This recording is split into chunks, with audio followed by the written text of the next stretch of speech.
Hi.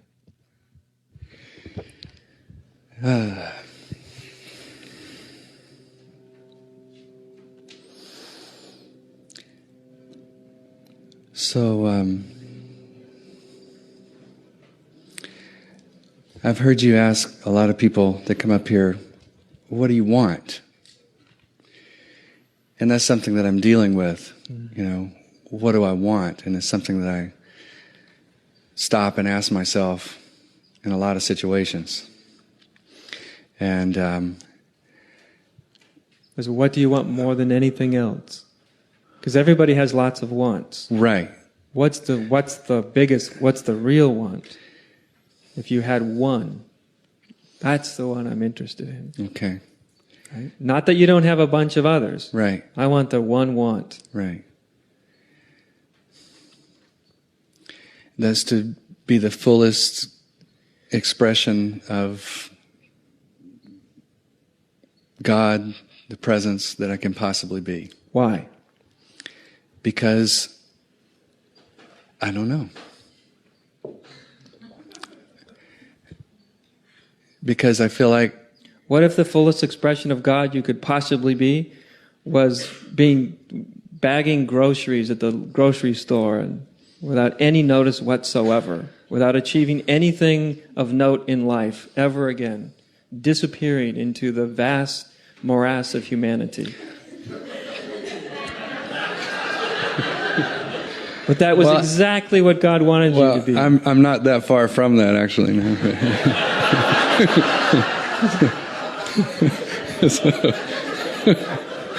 Which is why I'm asking the question. Right. which is why I asked the question.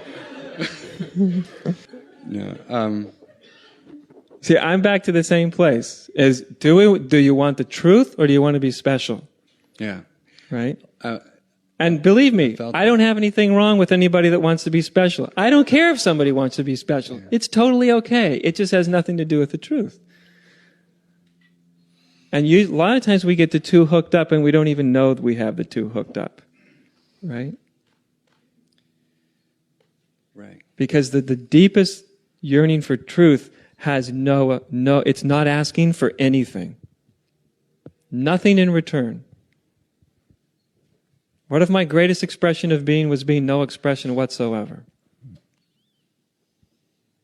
What if God wanted me to be a motionless mute? Am I on for the ride? And then we contact, not that you're going to be necessarily, but you contact that point that goes, oh, there's my negotiation. Yeah. There it is. I say I want one thing, but I'm not. What do I really want? The truth, or do I want my version of the truth? Mm-hmm. Right? Because our version is always, rather somewhat glamorous. So how do we know?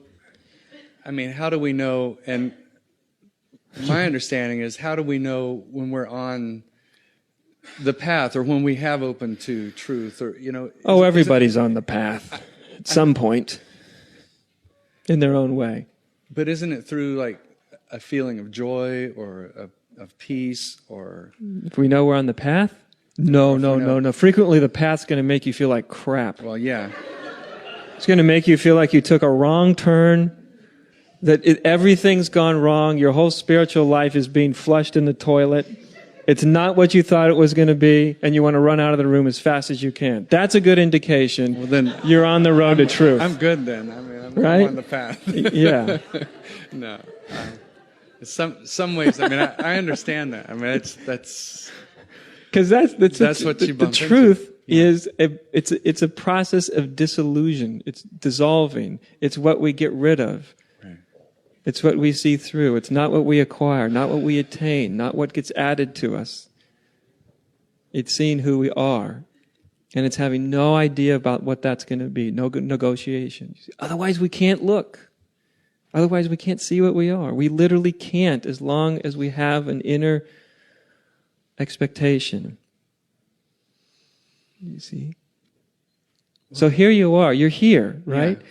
Again, life wouldn't be wasting its time to bring us together, right? If there wasn't a sincere a sincerity Right. inside of what you're saying. Right. I think life is much more intelligent to that. Right.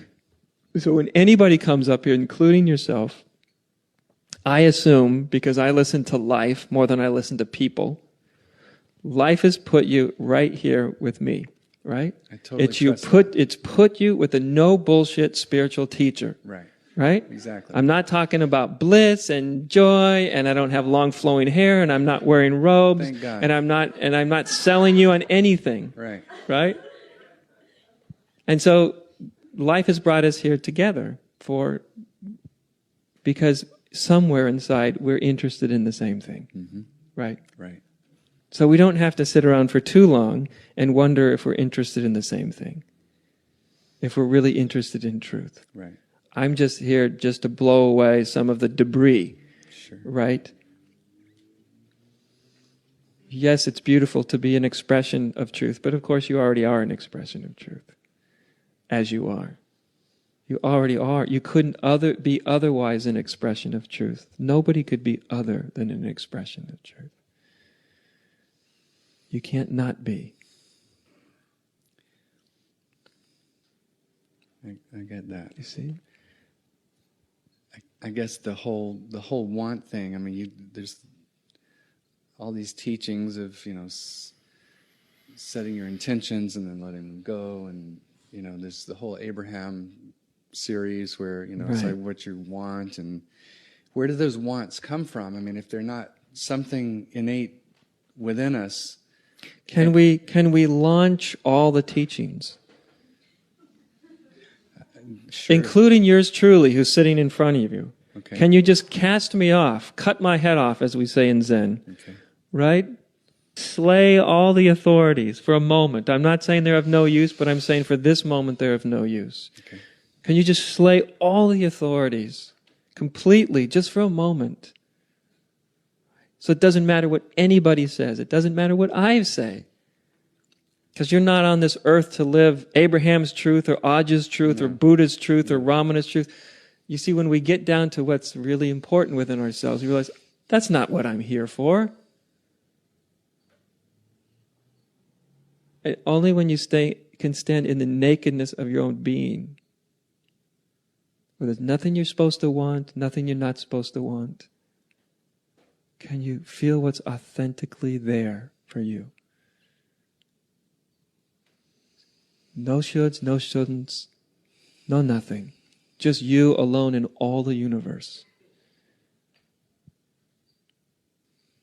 Do you see what I mean? Mm-hmm. You start to feel like a bare branch without all the leaves. Do you see how all these dilemmas are created in thought, philosophy, comparison? Mm-hmm. And see, the whole time, the clear space of awakeness is just here. Recognizing that the sound of the bird outside is much more significant than the thoughts in our head. I suppose from that space, we don't really know what's going to come out of that, really. You never know. No, see, the truth is a perfect thief. It steals from us. It steals everything we think we know. It comes like a thief in the night, as it says in the good book. And we think, isn't that romantic? God will come like a thief in the night. Yeah, but God's going to take everything.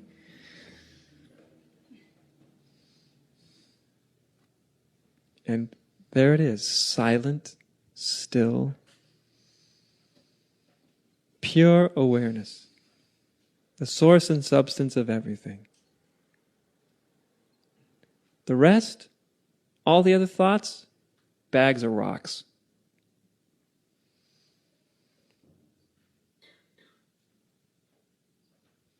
My thoughts are going into, trying to imagine. There's no need to imagine because this is it. Yeah. Whatever we imagine, that's what it's not. Mm-hmm. This is what it is. Mm-hmm. This is it. And you just die into this emptiness, into your nature.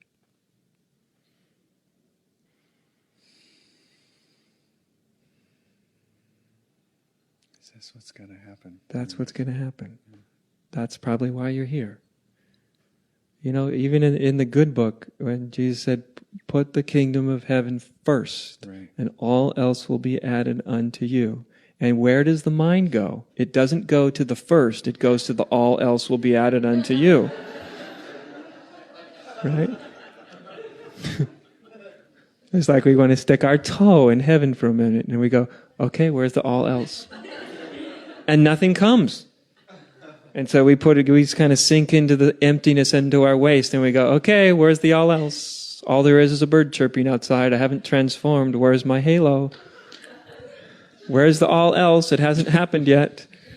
You see? Not this obviously, but I'm making it obvious so we see what's on the inside. But when we really let ourselves just sink into that simple, simple, simple stillness, that simple presence of being, to be nothing, the ending of the sort of the childish spiritual romance, because the fullness of emptiness cannot display itself until we've really let our spiritual immaturity be crushed by the silence and emptiness. Or as we say in Zen, there's a beautiful poem that ends with, on a withered branch, a flower blooms. In fact, that's the whole poem. A withered branch, a winter branch. There's nothing left. The spring flowers are gone, the leaves are gone, the wind has torn all the leaves off, and it's just a simple branch. No adornments, nothing. And from nothing,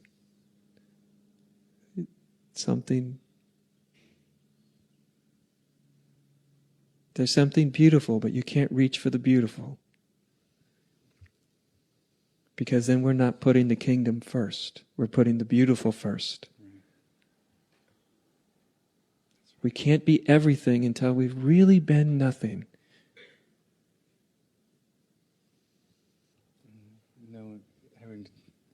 Trusting that nothingness is really all there is, that's everything. Yeah. Just relaxing into it.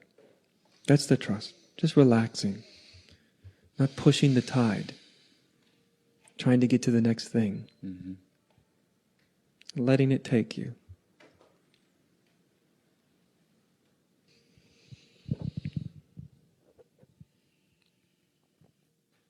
Yeah, I have a beautiful, one of the women that I've asked to teach quite a long time ago, people come to see her and they expect something. And what she'll often do is she'll invite them into her house, she'll take them into the backyard, and she'll just go, oh, sweetheart, look at the plants. Oh, look at the rocks in my backyard, sweetheart. Have you noticed it? Look at them. Put your feet on them. Walk across the backyard. It's delicious. And of course they're sitting there going, well, when is the profound stuff going to start? When's she going to tell me something profound? Right? Just a direct contact with what is. Thanks. Thank you. Good to see you again.